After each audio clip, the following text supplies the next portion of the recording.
রংপুরে অটোরিকশা এবং ব্যাটারি চালিত রিকশার ভাড়া নিয়ে ক্ষুব্ধ নগরবাসী। আরও জানাচ্ছেন রংপুর প্রতিনিধি শাহরিয়ার মিম।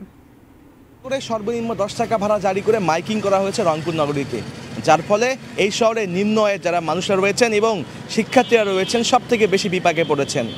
স্বল্প দূরত্বের সড়কগুলোর মধ্যে অন্যতম রয়েছে লালবাগ থেকে পার্কের মোড়, চেকপোস্ট থেকে ডিসির মোড়, সিটি বাজার থেকে সুপার মার্কেট, এছাড়াও আরও অনেক সড়ক। এই সড়কগুলোতে আগে ভাড়া ছিল 5 টাকা, কিন্তু এখন ভাড়া সর্বনিম্ন 10 টাকা। অর্থাৎ জাতীয় শ্রমিক পার্টি নামে একটি সংগঠন মাইকিং করে ঘোষণা দিয়েছেন অটোতে উঠলেই ভাড়া দিতে হবে 10 টাকা। তারা অজুহাত দেখিয়েছেন হঠাৎ করে দ্রব্যমূল্যের বৃদ্ধি, হঠাৎ করে আসলে তাদের যে অটোর যে বিভিন্ন পার্টসের দাম বৃদ্ধি, এই সকল বিষয়। এবং অন্যদিকে শিক্ষার্থীরা বলেছেন রংপুর নগরীতে খুব দ্রুত টাউন সার্ভিস চালু করা হোক এবং রংপুরের যে ব্যাটারি চালিত যে অবৈধ অটো সংখ্যা রয়েছে প্রায় 50,000, এসবকে আসলে গলির রাস্তায় চলাচল করার ব্যবস্থা করা হোক এবং টাউন সার্ভিসগুলোকে প্রধান সড়কে চলাচল করার ব্যবস্থা করা হোক। এই অটোকে কেন্দ্র করে রংপুরের বিভিন্ন পয়েন্টে কিন্তু চাঁদাবাজিরও ঘটনা রয়েছে।